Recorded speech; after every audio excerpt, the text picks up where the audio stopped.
प्रभाग क्रमांक 17 का प्रतिनिधित्व करने वाली नगर सेविका दिव्या वैभव गायकवाड़ ने महासभा बैठक में प्रस्तुत नवी मुंबई महानगर पालिका सेवा विनियम 2026 के प्रस्ताव पर चर्चा के दौरान प्रस्ताव का अभिनंदन करते हुए इस प्रस्ताव और प्रस्ताव की नियमावली को लेकर उनके सवालों का उल्लेख उन्होंने सभागृह में किया। उन्होंने कहा कि यह अत्यंत महत्वपूर्ण प्रस्ताव है। ऐसे में अन्य मनपा के विनियम का संज्ञान लेकर इसे और मजबूत बनाया जाए।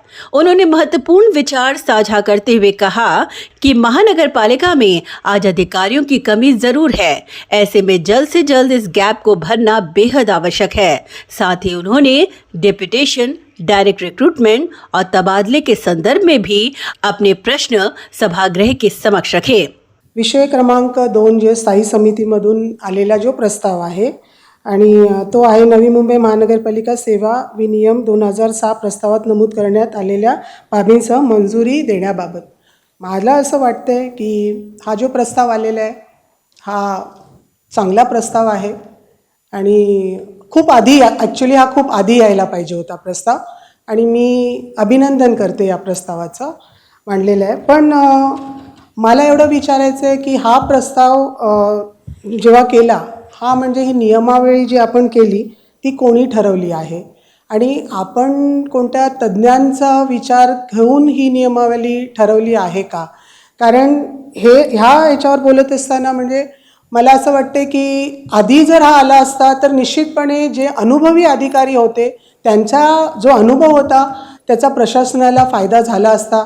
जसं आता उदाहरण आपल्या सचिव मॅडमचं ढगावकर सर असतील, असे खूप काही अधिकारी होते ज्यांचा अनुभव प्रशासनाला मिळाला असता आणि आज तो आपण ही नियमावली आधी आणली नाही म्हणून त्याचा नुकसानच म्हणू आपण आपल्याला झालेला आहे। तर पण ह्या प्रस्तावावर मला बोलत असताना असं मला वाटते की काही गोष्टी जसं मी का म्हटलं की आपण एखादी गोष्ट आता नियम तयार करतोय तर काही त्रुटी राहता कामा नये, बारकाईने प्रत्येक गोष्ट त्याच्यामध्ये इन्क्लूड व्हायला पाहिजे। तर माझ्या जे निदर्शनात आलेलं आहे की अंतर्गतची बदली किंवा एका डिपार्टमेंटमधून आपण जेव्हा दुसऱ्या डिपार्टमेंटमध्ये बदली करतो, आता उदाहरण द्यायचं असं की महत्त्वाचा जसा आपला भाग, मला कोणाचे नाव घ्यायचे नाहीत, आपला काय म्हणतात आरोग्य विभाग आहे, हेड ऑफिसमध्ये एकाच ठिकाणी मी का म्हणते की ह्या गोष्टी आपण लक्षात घेणं म्हणजे त्या अंतर्गत बदली वगैरे आपण हे बघणं गरजेचं आहे की त्या बदल्या करणं गरजेचं आहे। दुसरी गोष्ट मला हे म्हणायचं आहे की ह्याच्यामध्ये की काही नगरपालिका आहेत त्यांनी काही विनियमावली जसं म्हटलं ना असं नियमाप्रमाणे करू शकतात। तर नागपूरने 2000 मध्ये केलेलं आहे, नाशिकने केलेलं आहे 2010 मध्ये, मग पिंपरी चिंचवड असेल किंवा आपलं पुणे महानगरपालिका असेल त्यांनी 2014 मध्ये केलेलं आहे, ठाणे महानगरपालिकेने 2012 मध्ये। तर आपण अशा महानगरपालिकेचं पण काही त्रुटी राहू नये म्हणून हे घेणं गरजेचं आहे। आता काही गोष्टी भोईर सरांनी इन्क्लूड केलेल्या आहेत पण आपण हा जो नियमावली आहे ती आपण 9 भागामध्ये विभागली गेली आहे। तर त्याच्यामध्ये मला असं म्हणायचं आहे की रिझर्वेशन पॉलिसी कुठे दिसत नाही आहे, तर ते इन्क्लूड करणं गरजेचं आहे। नंतर मेथड ऑफ रिक्रूटमेंट जी आपण पदं भरती करतो आणि सिनियरिटी लिस्ट, कारण का पुन्हा सिनियरिटी वाईज आपण बघितलं की अधिकाऱ्यांवर कुठेतरी म्हणजे म्हणतात ना की न्याय मिळत नाही आहे आणि सिनियरिटी वाईज आपण अनुभवलं आहे, मी नाव नाही घेत, पण आपण प्रमोशन देतो तर ते होता कामा नये, सिनियरिटी बघूनच त्यांचं प्रमोशन देणं गरजेचं आहे। दुसरी गोष्ट मला बोलायचं की प्रमोशन, डेप्युटेशन आणि डायरेक्ट रिक्रूटमेंट।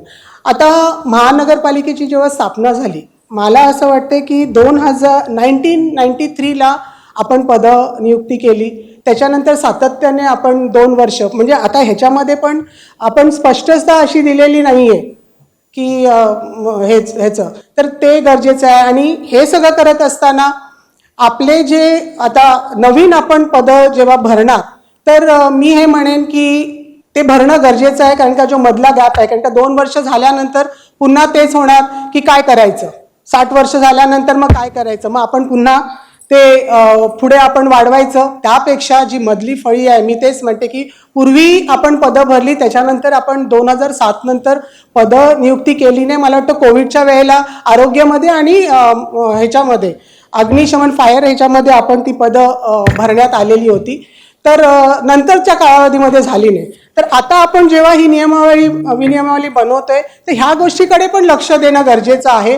आणि जेव्हा आपण जे नवीन एक अजून माझा म्हणजे याच्यामध्ये विचार करण्यासारखा आहे की ह्याचा परिणाम जे नवीन भरती आपण करू, जे तरुण आहेत त्यांच्यावर कुठपर्यंत पडेल किंवा पदं भरली तर नवी मुंबईच्या जनतेला त्यांना प्राधान्य देणं गरजेचं राहील. प्रकल्पग्रस्त असतील, बाहेरच्यांना पण देणं गरजेचं असेल. पण जर आपण समजा आपण बाहेरचे आले, आपण त्यांचं म्हणजे इंटरव्ह्यू घेतला, त्यांना 50 मार्क मिळाली, आपल्या इथल्या एखाद्या तरुण कोणाला 50 मिळाले तर प्राधान्य आपल्या इथल्या नवी मुंबईच्या ह्याला द्यायला पाहिजे. कारण का त्यांना आपल्या शहराची जाणीव असेल आणि शहराबद्दल माहिती असेल आणि ते आपुलकी आणि प्रेम असेल.